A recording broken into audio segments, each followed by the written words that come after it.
Queridos, está aí o tema da nossa mensagem desta manhã: 70 vezes 7 elevado ao quadrado. Na verdade, a Silvia havia comentado que esse ao quadrado aí está só apertando mais, né? Mas na verdade não tem nada a ver, é porque é a parte 2.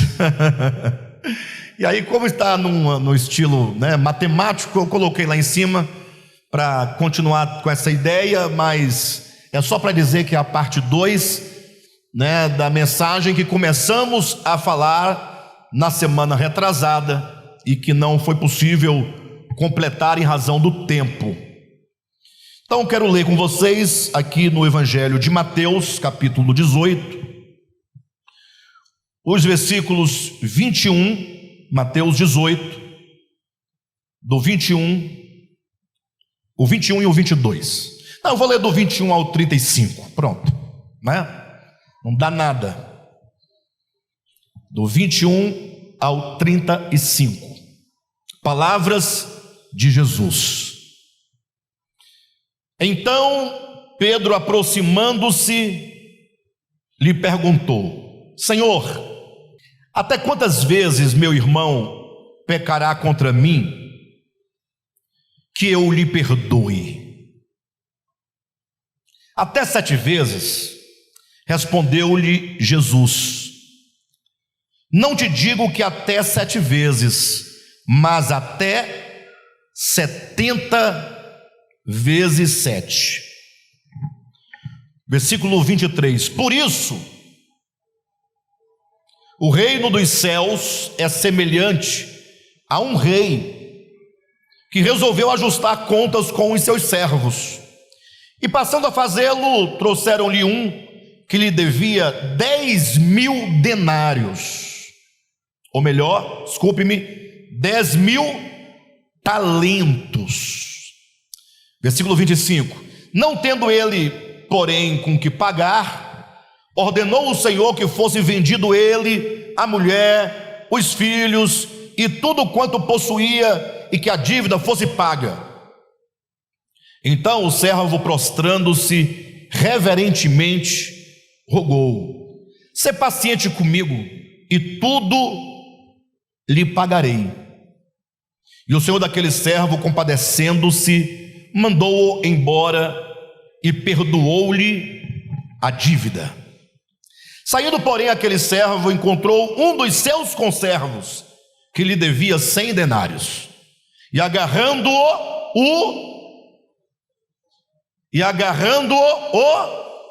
sufocava, dizendo: paga-me o que me deves. Então o seu conservo, caindo-lhe aos pés, lhe implorava: sê paciente comigo e te pagarei. Ele, entretanto, não quis. Antes, indo-se, o lançou na prisão, até que saldasse a dívida. Vendo os seus companheiros o que havia passado, entristeceram-se muito e foram relatar ao seu senhor tudo o que acontecera.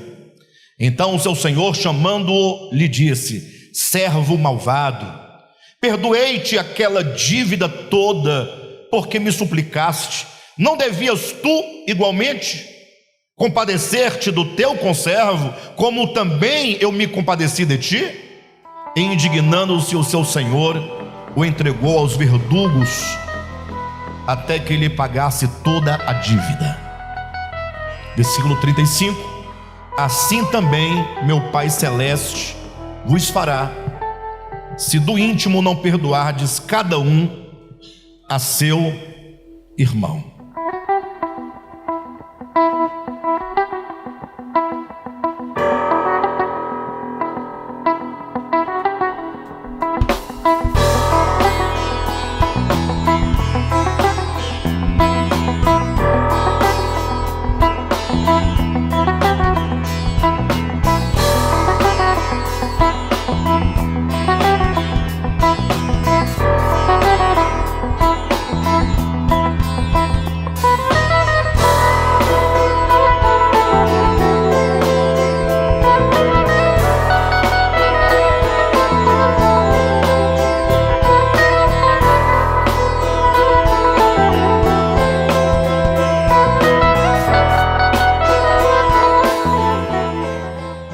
Na semana retrasada, nós começamos a falar do tema acerca do perdão, e nós estabelecemos pelo menos 3 perspectivas a partir das quais devemos nós considerar o tema acerca do perdão.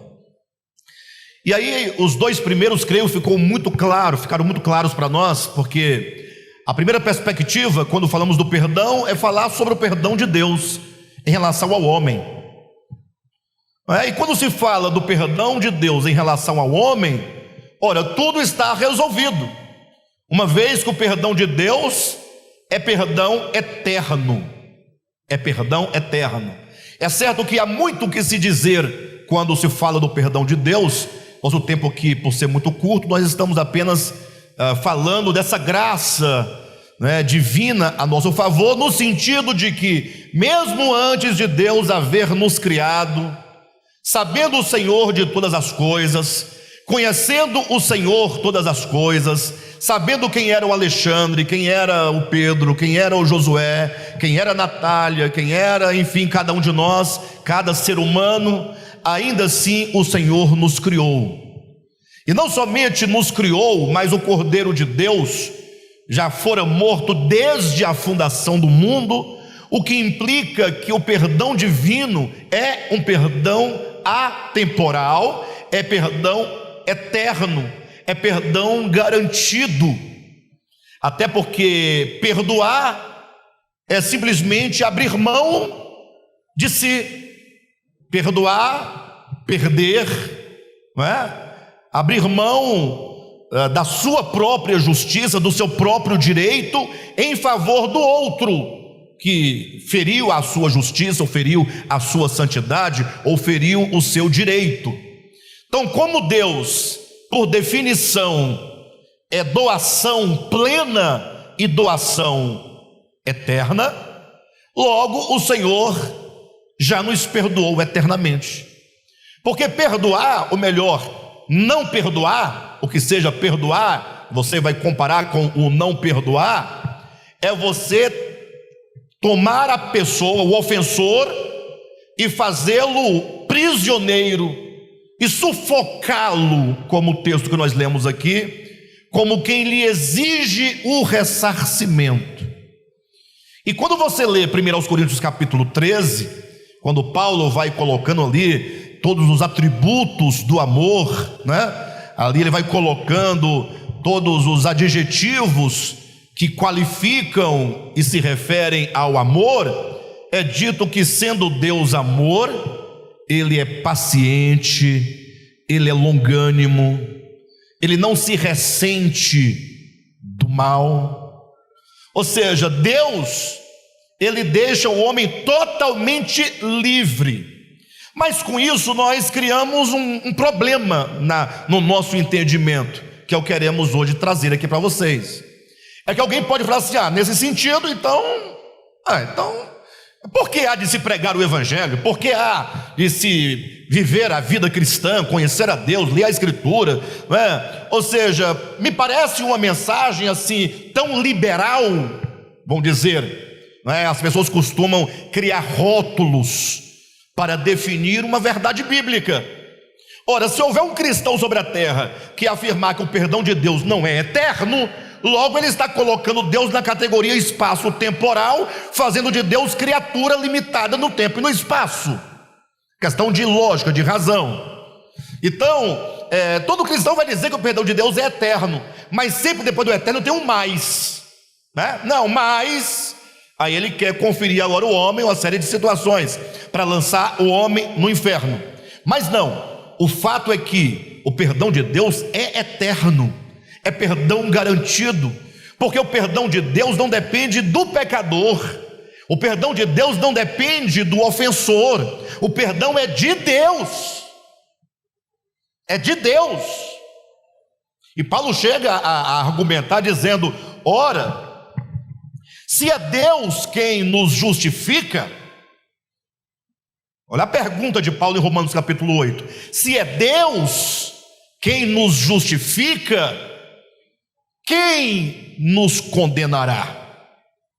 Nós estamos cercados de acusadores, nós estamos cercados de juízes, querendo definir nossa vida, nosso falar, nosso andar. E o pior, que se fosse de boa vontade, porque nos ama, porque nos quer de fato cada vez melhor, tudo bem, mas não, são verdadeiros hipócritas da religião, são verdadeiros fariseus no sentido pejorativo da palavra. São pessoas que ficam profundamente machucadas e feridas, só em ouvir dizer que Deus nos deu perdão eterno. Elas não querem que Deus lhe dê perdão eterno. Isso ofende profundamente elas. Na verdade, ofende a sua justiça própria. Como que ela dissesse assim: eu tenho sim direito ao perdão eterno, porque eu faço por onde merecer o perdão divino. Agora, se a Vera não faz por onde merecer, se Deus a perdoar, como é que eu fico? Essa é a ideia, como é que eu fico? Quem está entendendo? Então, o fato é que uma verdade não pode anular a outra. Então, o perdão divino é perdão divino. Se alguém perde alguma coisa, é Deus. E Deus perde o quê? O que Deus pode perder?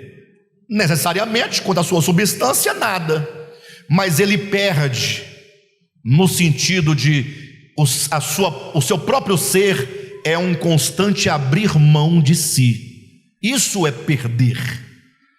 Lembra de Filipenses capítulo 2, quando diz que o Cristo de Deus, sendo Deus,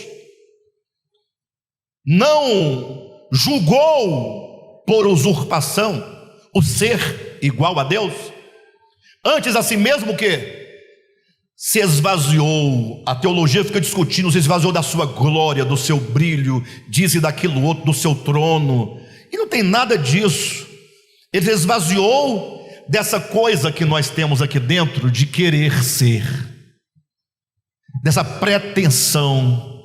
Então Deus, ele é um contínuo abrir mão de si.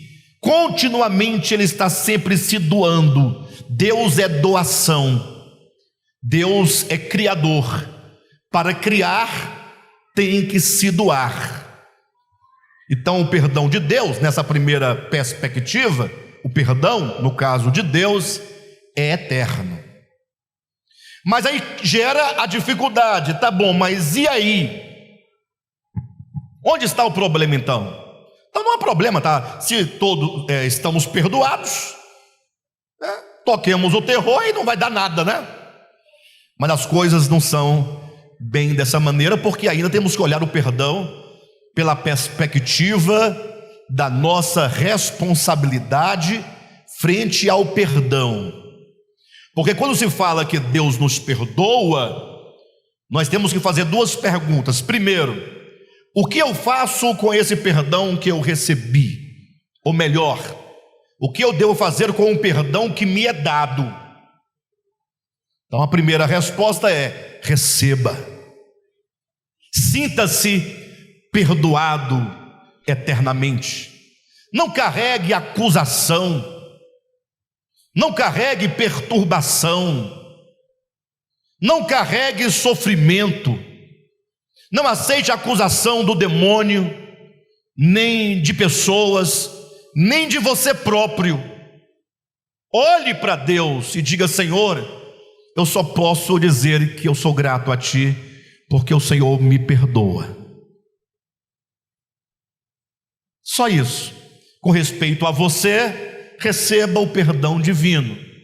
Agora, tem uma outra questão que nós precisamos falar em relação ao perdão, o que você agora, sendo perdoado, recebendo e aceitando o perdão divino, faz com o fato de ser perdoado em relação ao seu próximo.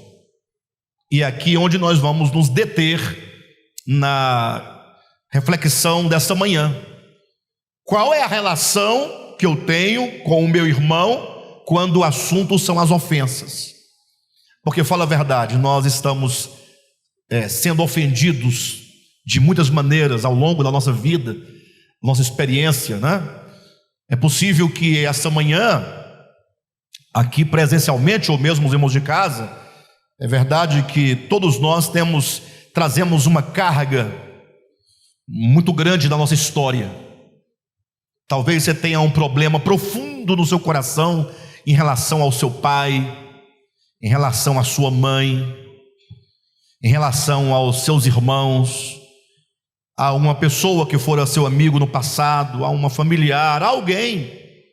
Talvez você tenha sido ferido, desprezado, rechaçado, machucado, e você talvez traz isso dentro de você. E o Evangelho de Jesus é um evangelho simples, porque ele faz referência à nossa vida cotidiana. O Evangelho não é uma coisa somente de igreja, não. A igreja quer reunião, comunhão, alegria, louvor, adoração, instrução, só. O Evangelho, ele é prático. O Evangelho, ele tem que fazer efeito e tem que se manifestar no nosso dia a dia, nas nossas relações mais próximas, mais íntimas, pessoais, interpessoais, nos setores da nossa existência, onde estivermos. O Evangelho, ele trata com as questões mínimas da nossa existência. E o perdão é um dos aspectos que o Evangelho nos ensina. Eu me recordo de uma história, fala de um velho sábio. Não vou dizer o nome do sábio para que ninguém se feche a mensagem. Mas é um velho sábio, pensa aqueles velhinhos sábios, né? Estava andando, peregrinando, jejuando, e ele saiu errante, pedindo caridade por onde ele passava. E ele chegou num povoado. Lá ele conhecia, naquele povoado tinha um amigo. E ele, andando naquele povoado, percebeu que estava todo mundo trancado dentro de casa, ninguém saía, ninguém se manifestava, as ruas vazias, as praças vazias, todo mundo trancado dentro de casa. Ele foi andando achando aquilo estranho. Aí chegou à casa do amigo, bateu a porta. O amigo olhou ali pela fresta da porta, e quando viu que era ele, já abriu rapidamente, puxou-o para dentro e disse: você está louco, você está maluco? Você não está sabendo o que está acontecendo aqui na nossa região? Tem um camarada aí maluco, e ele está matando muita gente. Ele disse que ia matar 50 pessoas aqui no nosso vilarejo, e já matou 49.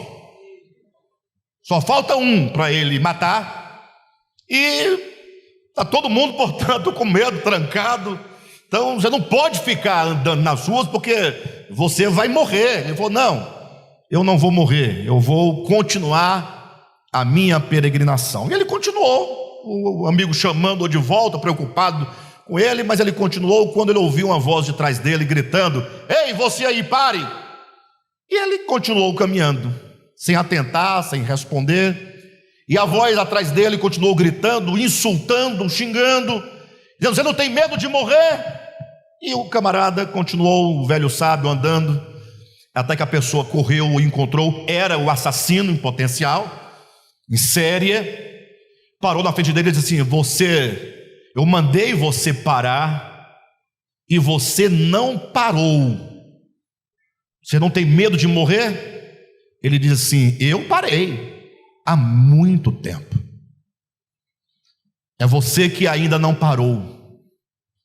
É você que ainda continua.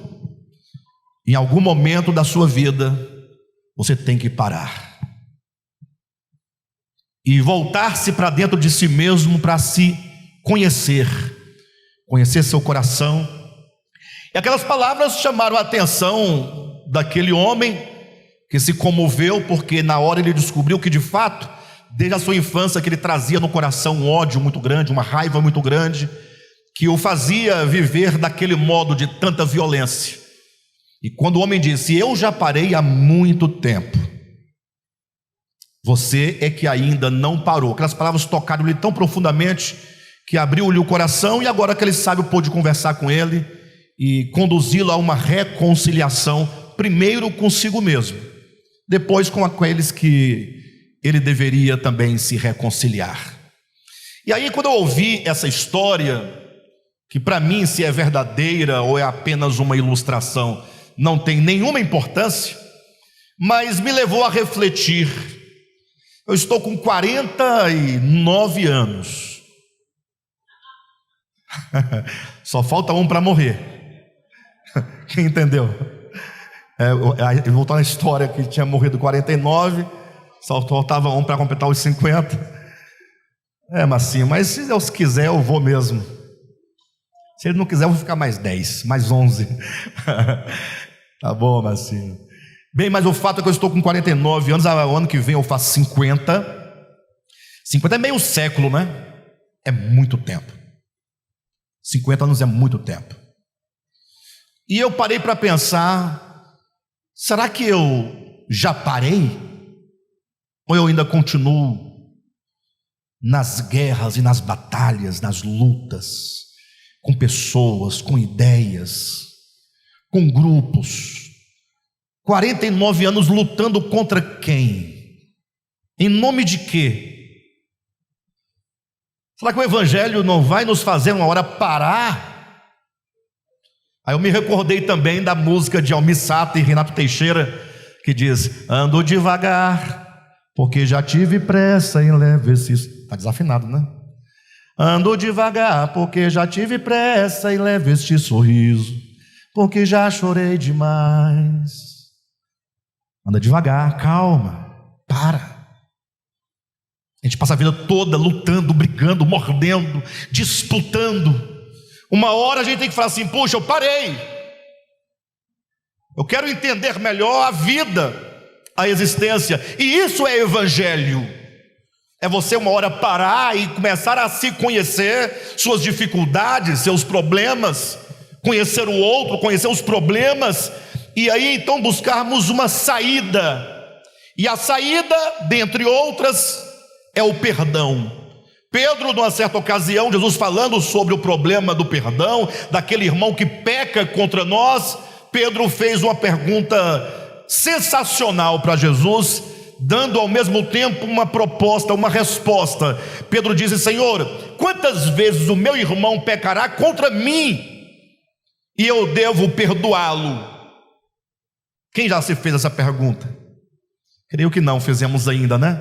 Um texto tão conhecido, mas a gente não costuma se fazer a si mesmo essa pergunta: quantas vezes eu devo perdoar o meu irmão? Ou seja, quantas vezes alguém, um irmão meu, vai me ofender, vai tirar de mim o meu direito, a minha honra, e eu vou dizer para ele: meu irmão, você está livre, você não me deve nada. Ora, mas como é que não deve nada se ele te ofendeu, se ele tocou na sua honra, se ele mentiu contra você? Ou se falando a verdade a seu respeito, o falou com maldade? Porque às vezes a pessoa fala a verdade sobre você, só que ela fala com a maldade de mostrar as eivas da sua personalidade, do seu caráter, né? Como aquelas moscas e ratos que ficam procurando no lixo encontrar alguma coisa, no lixo da nossa vida, da nossa experiência, tentando encontrar alguma coisa podre para apontar. Quantas vezes, Senhor, eu devo perdoar aquele que tirou de mim o meu direito, aquele que roubou de mim aquilo que me pertencia, aquilo que eu conquistei com trabalho, com luta, com sofrimento? E nesse ponto, quando nós paramos para fazer a relação com as nossas ideias, ideologias, nossos sentimentos, eu diria o seguinte: não, para ser justo, não temos que perdoar nenhuma vez. O que vocês acham? Que ideia mais idiota é essa de perdoar? Vocês acham correto essa ideia de perdoar? Eu até posso me apoiar no Antigo Testamento para defender a minha tese. Está escrito: olho por olho, dente por dentro, ué, não tem essa ideia de perdoar. Ou tem?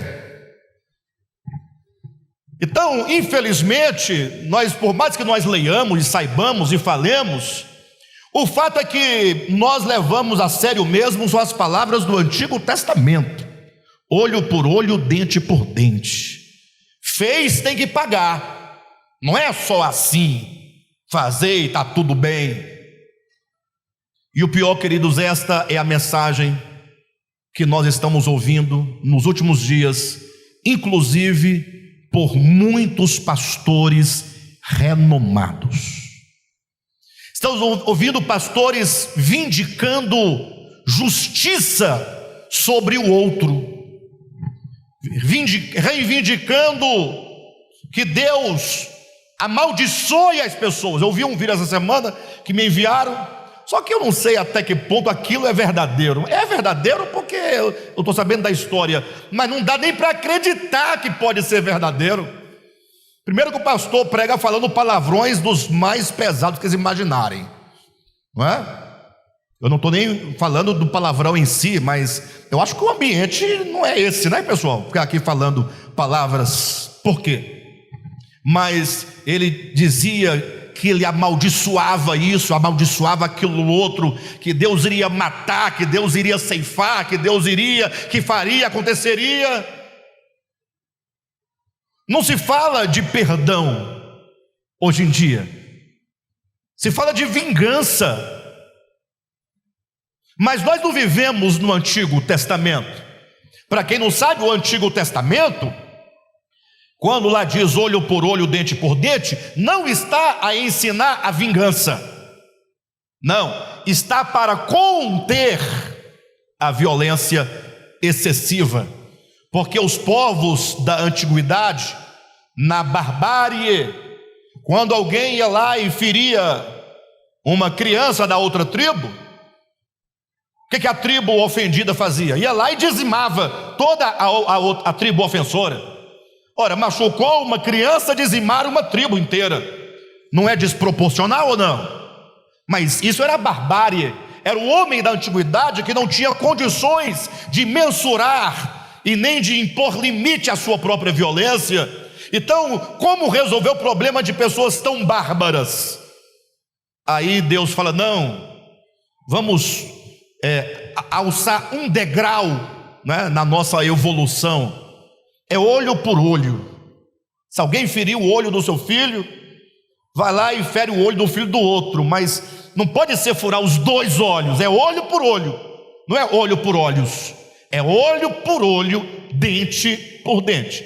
Foi uma maneira de, na antiguidade, na barbárie, conter a violência desproporcional. Mas vem Cristo e diz assim: vocês ouviram o que fora dito aos antigos. Foi dito aos antigos. Agora eu, porém, vos digo. A igreja, ela está a partir deste eu, porém. Nós somos seguidores de Jesus, não de Moisés.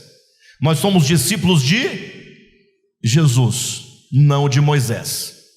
E essa semana eu vi um ateu dando uma resposta e eu fiquei pensando naquilo. Perguntaram para ele assim: se você encontrasse com Jesus, perguntando para um ateu, se você se encontrasse com Jesus, qual a pergunta você faria para ele? Aí o ateu, a pergunta do camarada é: se você se encontrasse com Jesus, qual a pergunta você faria para ele? Quer dizer, você não ficaria surpreso por não ter crido naquele que agora você está vendo? Não é essa a ideia?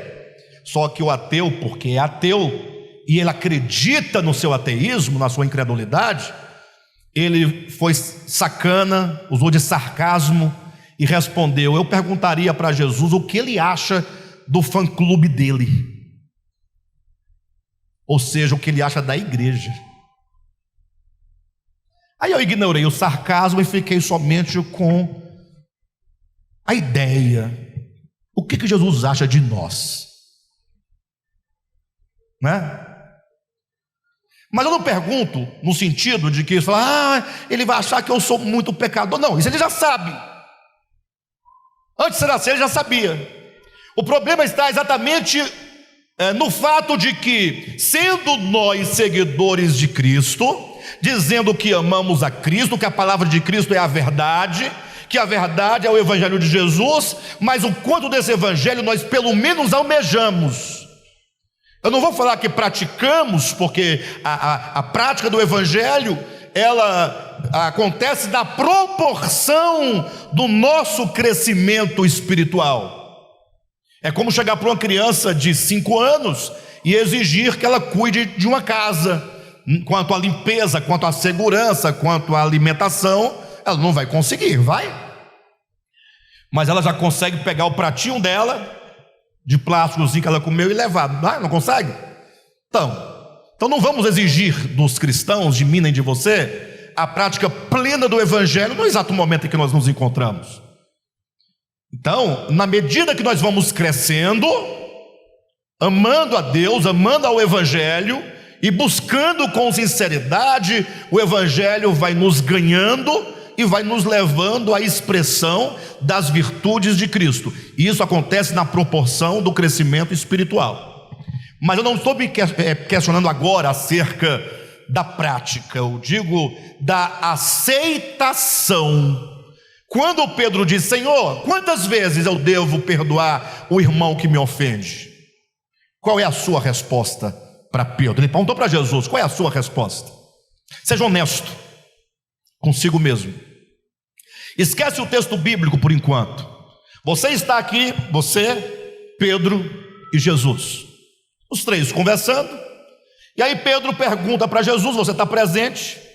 E Pedro diz: Senhor, quantas vezes o meu irmão pecar contra mim, eu devo perdoá-lo?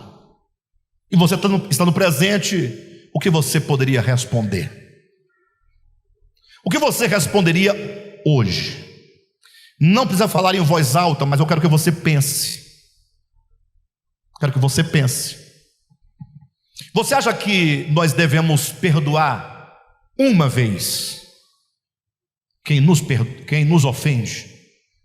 Uma vez, só uma vez. O Pedro me ofendeu, vocês acham que eu devo perdoá-lo? Na opinião de vocês, na sua opinião, de pessoa. Várias pessoas da minha vida me ofenderam, várias. Vocês acham que eu devo perdoá-las? Na opinião de vocês, entendendo que perdoar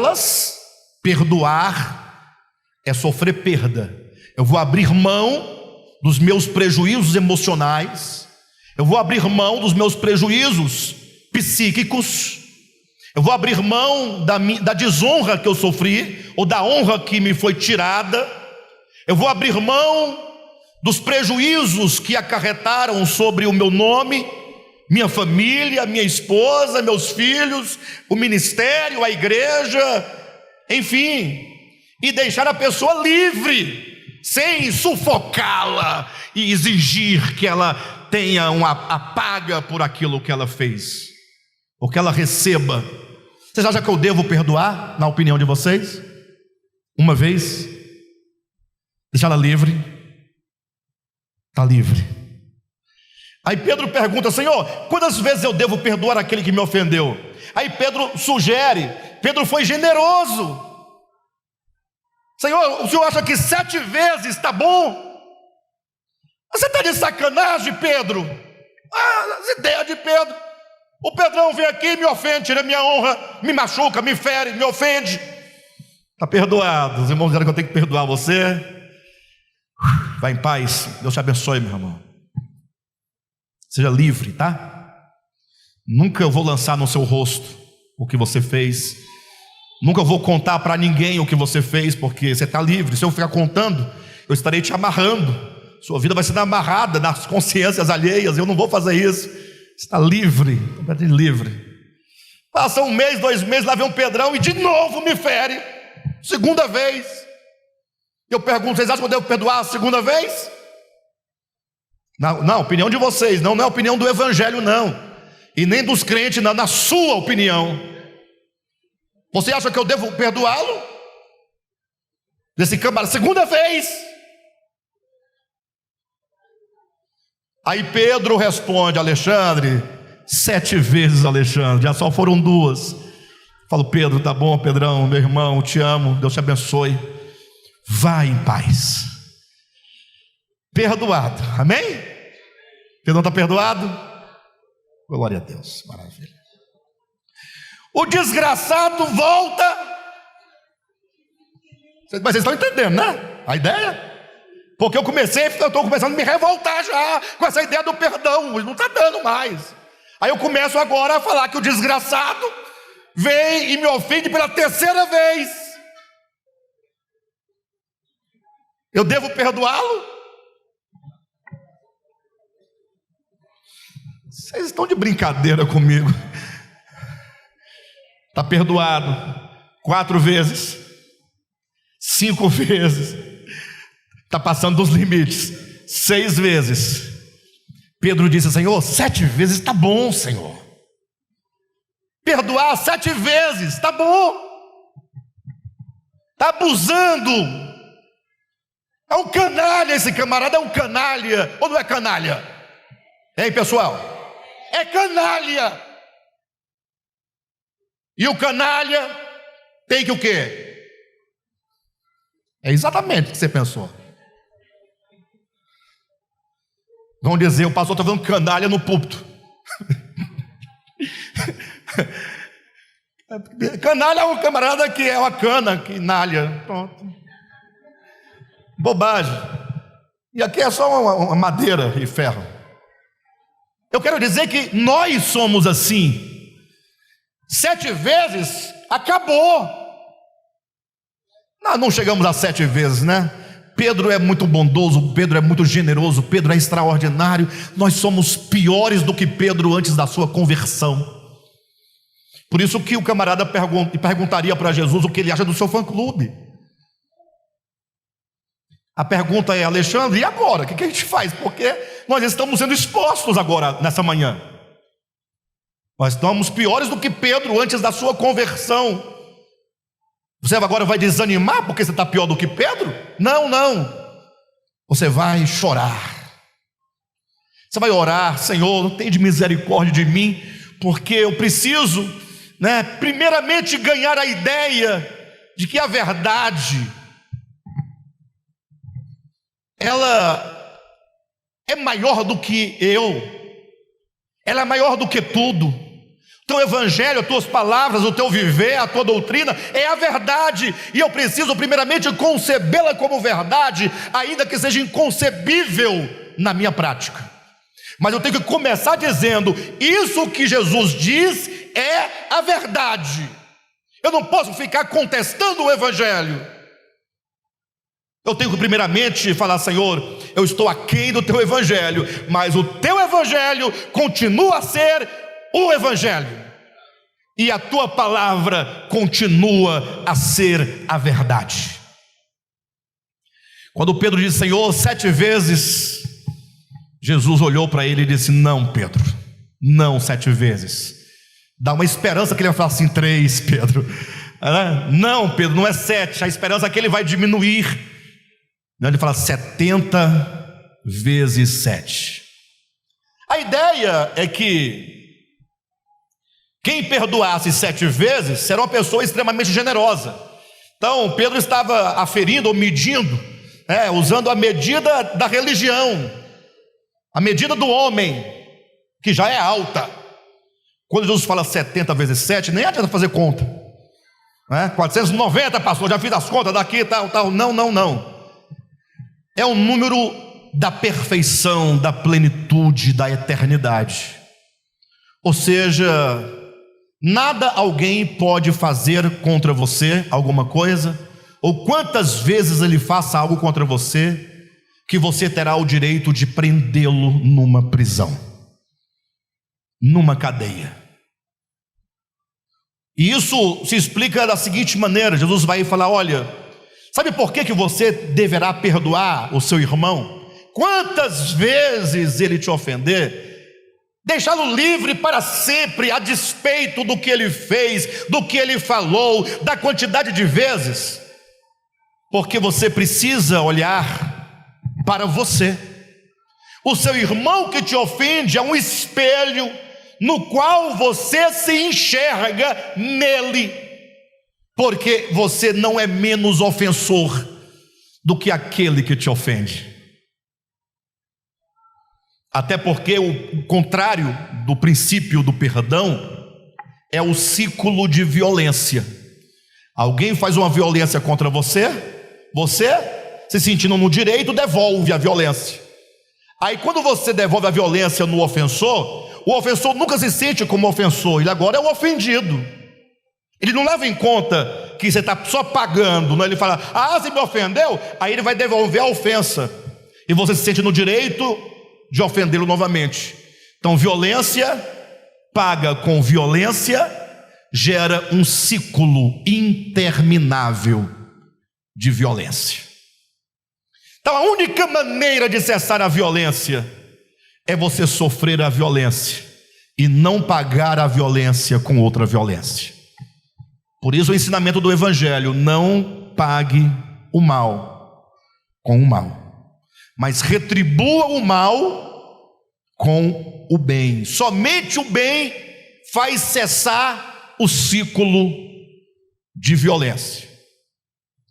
Para ilustrar essa questão da necessidade que temos de perdoar, os evangelhos vão colocar pelo menos duas situações que são interessantes serem ditas aqui. A primeira que nós lemos, Jesus fala: olha, imagine vocês um homem,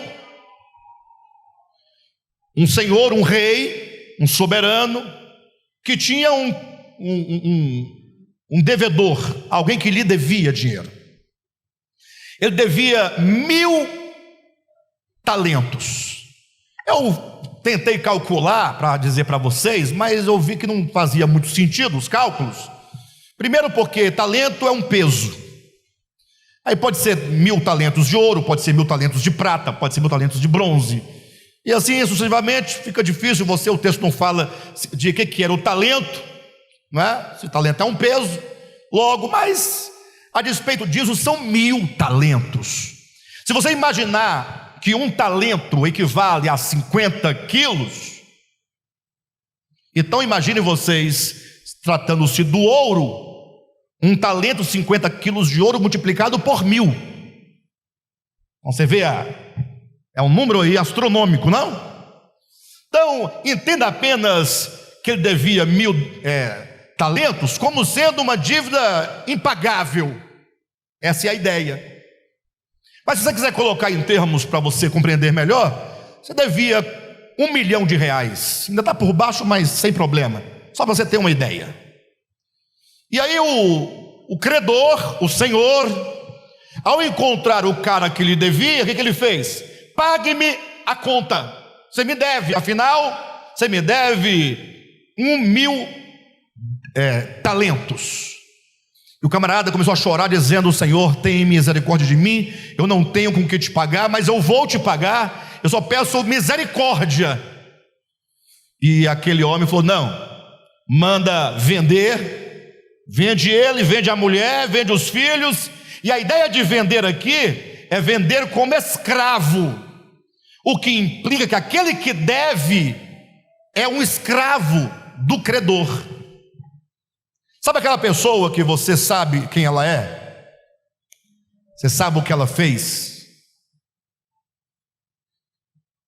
Você olha para ela com aquela ameaça, você se liga que a qualquer hora eu posso jogar sua vida no ventilador. É o famoso rabo preso.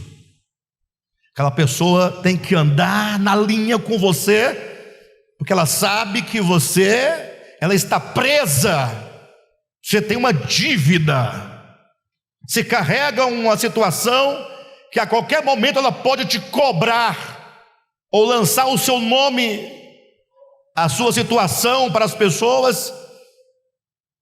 Então a ideia da ofensa é que ela gera em nós um cativeiro. Isso acontece muito em casamento. Desculpa eu colocar, mas vai por mim que os irmãos se darão bem. Sabe vamos colocar numa situação, vocês podem inverter como quiserem. Aquela pessoa casou com você, estava lá, e um dia, sem entrar em nenhum mérito, em nenhuma explicação empírica, o fato é que alguém pisou na bola com você, no casamento. Complicado, né? Ora, você tinha a chance de falar: ó, está perdoado, não está preso a mim, pode ir, vá em paz. Porque perdoar não é conviver. Não pense, perdoar é ficar agarrado no pescoço do outro. Não. Tem muitas pessoas a quem você perdoa, mas você até evita o convívio para que a pessoa, o ofensor, seja preservado para ele não continuar ofendendo os outros. Acontece isso. Perdoar é deixar livre. Vai em paz. Você teve a chance de mandar o camarada, ou o marido, ou a mulher, ir em paz, e você não fez, você resolveu perdoar, o que eu acho meio suspeito. Desculpe me colocar assim. Quem está me entendendo? O camarada vacilou, a mulher: eu vou perdoar. Perdoar? Ou será que existem outras questões das quais você não pode abrir mão, e se acabar o casamento vai ficar ruim para você, então o perdão é a melhor saída? Tem essas coisas, pessoal? Tem? Vamos pensar. Pense isso. Tá bom, você resolveu perdoar. Só que agora o camarada, ou que seja a mulher, seja de que lado for, está na sua mão sempre. A cada situação, 1 mês, 2 meses, 1 ano, você se lembra? Sopa, aí você recolhe, humilhadozinho. Que inferno, irmãos. Ai, que vida desgraçada, mesquinha, vida doída, vida mestra. Não dá. Poxa, toda hora você chama a pessoa e fica: você fala só tu já sabe.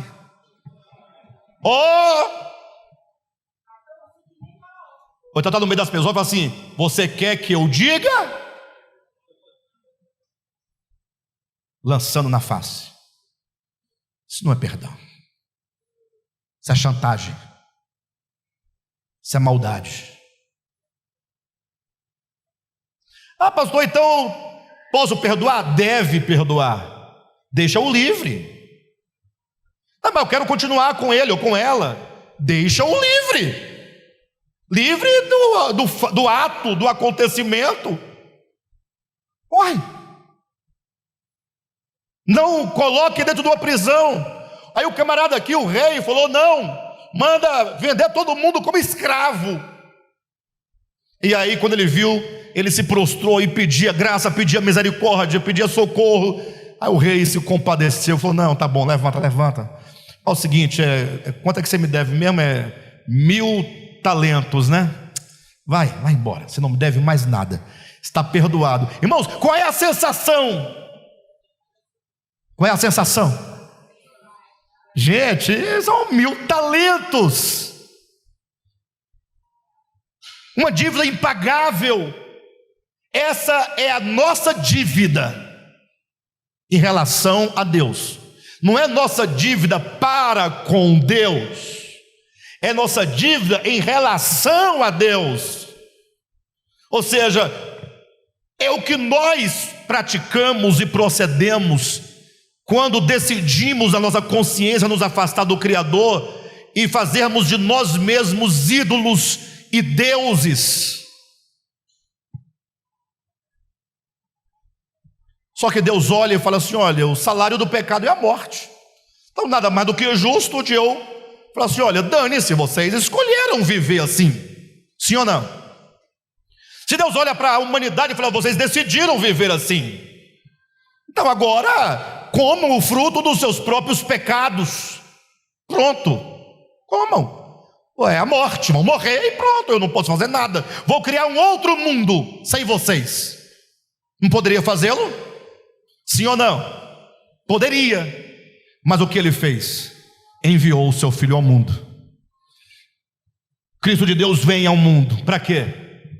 para buscar as ovelhas perdidas, a ovelha que se perdeu, a ovelha que se extraviou, a dracma que se perdeu. Ele veio buscar, abrindo um caminho na nossa consciência, nos trazendo a palavra da reconciliação, o ministério da reconciliação. Então, a primeira coisa é como é que você se sente em relação ao perdão de Deus. Este é o ponto. Nenhum hipócrita recebe o perdão de Deus, porque ele confere o perdão enquanto um merecimento. Você foi perdoado por Deus, você recebeu o perdão de Deus, você tem dimensão desse perdão. Esse perdão de Deus nos humilha. Esse perdão de Deus nos humilha. Não que Ele queira nos humilhar, não. É porque é uma bondade tão grande que fala: Senhor, quem sou eu para merecer tamanho amor e tamanha graça? Um Deus que não joga na nossa face o que somos, o que praticamos. Deus estava em Cristo, não imputando aos homens as suas transgressões, não imputando, mas nos concedendo a palavra da reconciliação. O perdão de Deus não mostra quão pequeno você é? Tanta graça. Isso te torna o quê? Arrogante ou te torna humilde? Isso te torna alguém orgulhoso ou alguém quebrantado? É a pergunta.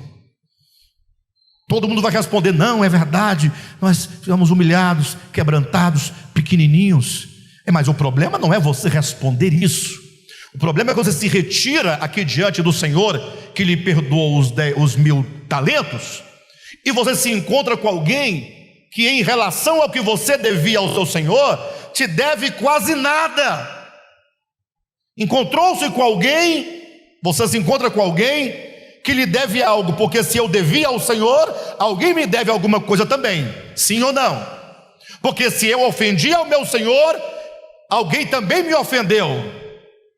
Então, da parte de Deus, os pecados perdoados eternamente.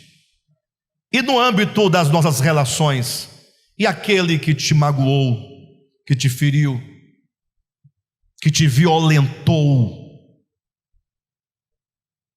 Eu sei, queridos, que essas questões não são tão simples assim.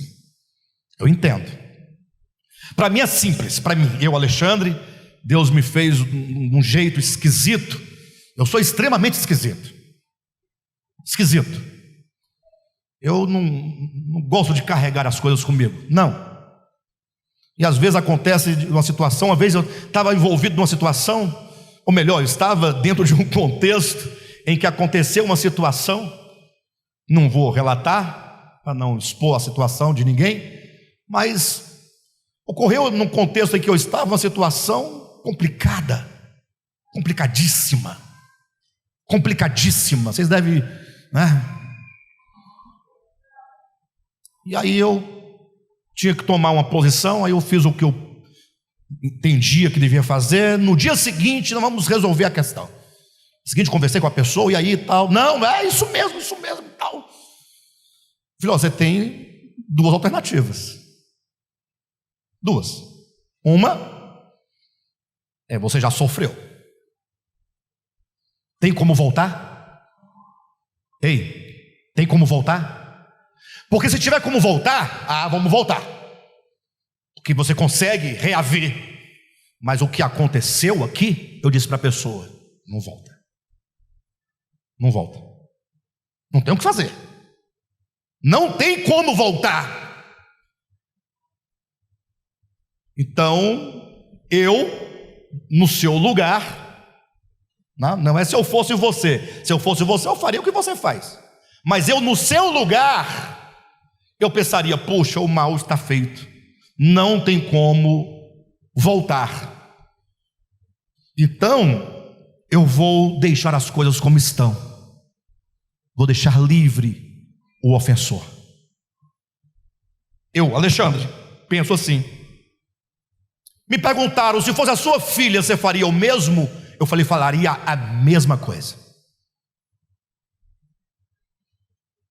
Eu sei que a maioria aqui não concorda comigo. Eu sei disso. Mas não importa. Agora, você tem a outra alternativa, né? Vai, procura as autoridades e manda ver.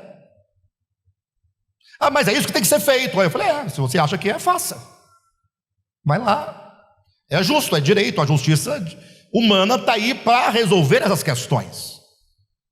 Ah, mas se perdoar, o cara vai continuar. Não, cada caso é uma situação distinta. Até porque tem situações que você não consegue discernir a verdade dos fatos. Ou não tem? Ei, tem coisas que você não sabe. Tem coisas que não são claras, né? Tem coisas que são claras. Tem outras coisas que não são tão claras assim. Bem, mas é deixar livre. O mal está feito. Então eu sou meio estranho, muito frio, muito assim, sabe? Mas como eu converso e me relaciono com muitas pessoas de diversos níveis de crescimento e também de percepções distintas da minha, eu sei que não é fácil. Eu sei que dói aí dentro de você algumas coisas. Às vezes você entra num estado em crise, de choro, de desespero, porque você não consegue vencer essas coisas. Aí você precisa de um psiquiatra, você vai precisar de um psicanalista, não é? Vai procurar pastores, o pastor vai orar por você, mas não vai resolver nada. Não vai resolver. Essas coisas não se resolvem assim. Nós somos assim, estamos assim, porque os problemas que nós temos que resolver com os instrumentos que Deus nos deu. Todas as coisas já nos foram dadas. As coisas que nos conduzem à vida e à piedade já foram dadas. Senhora, aí parece que Deus não ouve, não responde. Deus não vai resolver. Mas ele não tem o que fazer, É você que precisa se apropriar das ferramentas espirituais que Deus lhe deu, e o perdão é uma dessas ferramentas. Pastor, mas dói aqui. Sabe por que dói? Porque você está colocando o seu eu, o seu ego, como a prioridade de todas as coisas. Eu não merecia ser tratado assim. Eu não devia nada para ninguém, eu não falei nada e fizeram isso comigo. Você fica sempre dizendo, eu sou intocável, eu sou justo, eu sou bom. Agora vem o outro e faz comigo. Quando você diz comigo, você está dizendo, se fosse com o outro tudo bem, mas comigo não. Comigo não. Tanto é que nós estamos vendo os outros fazendo as coisas com os outros diariamente, mas nós não estamos nem aí para a desgraça do outro, para a miséria do outro, para o sofrimento do outro, mas comigo não. O problema é o comigo. Entendeu onde está o problema? Perdão, portanto, é um instrumento não somente para libertar o outro da prisão, mas sobretudo para libertar você desta prisão. O perdão é a chave que abre as portas da prisão, desse seu sofrimento. Você quer se curar? Perdoe. Abra mão. Diga, vá. Se for preciso, procurar a pessoa e chamá-la e falar, olha, vai em paz, diga. Só que aquele camarada perdoado de 1000 talentos, quando encontrou-se com um servo seu, que lhe devia 100 denários, que são diárias de trabalho, nem se comparava com os 1000 talentos que ele devia para o outro, Ele falou: paga-me o que deve. O camarada falou assim: eu não tenho com o que pagar. E ele meteu o camarada na prisão. O cara se ajoelhou, pediu, clamou, dizendo: me perdoa, ou me espere, me aguarde, dizendo longânimo, que eu vou pagar a dívida que eu devo. O que ele fez? Não. Você será preso. Os amigos viram aquela situação, acharam estranho. Vocês achariam estranho? Imagine só que eu devo 100 mil reais para o Pedrão. Pedrão, te devo 100 mil reais. Pedrão, quer que eu pague e tal? Pedrão, me ajuda, eu não tenho como pagar. Pedrão falou: não, você está perdoado, pode ir. Aí eu saio todo feliz, me encontro com a Natália. A Natália me deve 10 reais. E agora eu começo a sufocá-la. Paga, sua miséria paga. E vocês viram ele perdoando os 50 mil e eu enforcando a Natália para ela pagar 50 reais. Vocês achariam estranho? Não é estranho? Mas é isso que nós fazemos. Deixamos de perdoar alguém que nos deve uma dívida que, comparada à dívida nossa para com a eternidade, para com Deus, não é nada. Aí Jesus conclui dizendo que aquele senhor foi lá, falou: mas não deveria você fazer o mesmo? Olha o que diz o Evangelho. Estou acabando, pessoal. Olha o que diz o Evangelho. Não deveria você fazer o mesmo? Ou seja, se Deus te perdoa, e te perdoa eternamente de todos os pecados, o que você deve fazer com o seu próximo? Perdoá-lo. Só que você não perdoa. Aí Jesus conclui dizendo que aquele senhor disse: você será recolhido à prisão, e você não sairá da prisão enquanto você não pagar o último centavo. E fala assim: peraí, então, se essa parábola se compara a Deus, pode ser o caso que Deus vai tirar de mim o perdão que Ele já me deu? Pensem nisso. Oração do Pai Nosso, lá no finalzinho: perdoa as nossas ofensas, assim como nós perdoamos os nossos devedores. E o que Jesus fala quando acaba a oração do Pai Nosso? Se perdoardes aos homens as suas ofensas, o meu Pai Celestial também vos perdoará. E se não perdoardes aos homens as suas ofensas, o Pai Celestial não vos perdoará. E agora? Deus perdoa? Ei, pessoal, vou acabar, vai ter que olhar para mim. Deus perdoa? De verdade? Eternamente? O que quer dizer então que se eu não perdoar, o Pai Celeste não me perdoará? É apenas uma forma de dizer: quando você deixa de liberar perdão para uma pessoa, você próprio está se impedindo, está se colocando dentro de uma prisão circunstancial, uma prisão emocional, uma prisão psíquica, espiritual, que te impede de desfrutar do perdão e das bênçãos divinas. É o homem próprio que se priva. É o que está em Isaías capítulo 59, versículo 2, quando ele diz: as mãos do Senhor não estão encolhidas para que não possa abençoar. Você fica: Senhor, estenda as suas mãos. A gente não fala: estenda as suas mãos, Senhor. Não fala ou não fala? Ei, quando você ora, você fala: Senhor, estenda as suas mãos, não é? Por que você está pedindo isso para Deus? Porque Ele está com as mãos encolhidas? Por que você pede para Deus estender as mãos? Porque a mão dele não está estendida. Porque se estivesse estendida, o que você falaria? Senhor, muito obrigado, porque as tuas mãos estão estendidas. Mas você fica: Senhor, estende a mão, estende a mão. E quanto mais você pede, mais você não vê a mão estendida. Mas a Escritura diz: as mãos do Senhor não estão encolhidas. Então elas estão o quê? Estendidas.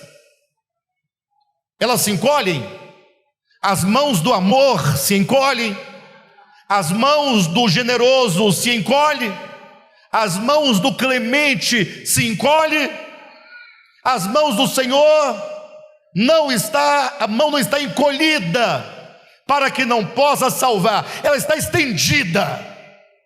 Agora, mas, versículo seguinte, versículo 2: mas as vossas iniquidades. Então não é a mão do Senhor, são os nossos pecados, fazem separação entre vós e o vosso Deus. Onde está o problema? Está em Deus? Está em mim. Sou eu quem me privo do próprio perdão de Deus. Eu sou a causa de não desfrutar das bênçãos de Deus. Por isso, abra seu coração e comece a devolver aos outros tudo o que você recebe de Deus: amor, graça, perdão, misericórdia, e as portas do reino de Deus estarão abertas para você experimentar tudo aquilo que Deus já te deu, e que você agora se torna não um mero recipiente das bênçãos, mas se torna um canal por meio do qual as bênçãos recebidas chegam às demais pessoas. Amém? Vamos perdoar? 70 vezes 7. Você tem a oportunidade de pensar um pouco a sua vida, as suas experiências, os seus relacionamentos, e começar a abrir mão. Sabe aquela palavra da sogra aquele dia? Sua sogra mandou você embora, vá para a sua casa, seu vagabundo, lembra? Pois é. Tira do seu coração isso aí. Sabe o seu sogro que te humilhou? Sua sogra que te humilhou? Sabe seu avô que te ofendeu? Seu pai que te violentou? Sua mãe que te abandonou? Está na hora da gente começar a nos libertar dessas cadeias, em nome de Jesus. O perdão é a chave que abre as cadeias da prisão que nos faz cativos, tá bom? Glória a Deus. Geralmente, no final de uma mensagem como essa, os pastores chamam as pessoas ofendidas na frente para fazer uma oração para desofender, a oração da libertação. Mas como eu disse agora há pouco, não é por aí o caminho. Vá para casa e ore, e Deus vai te dar o caminho. Amém?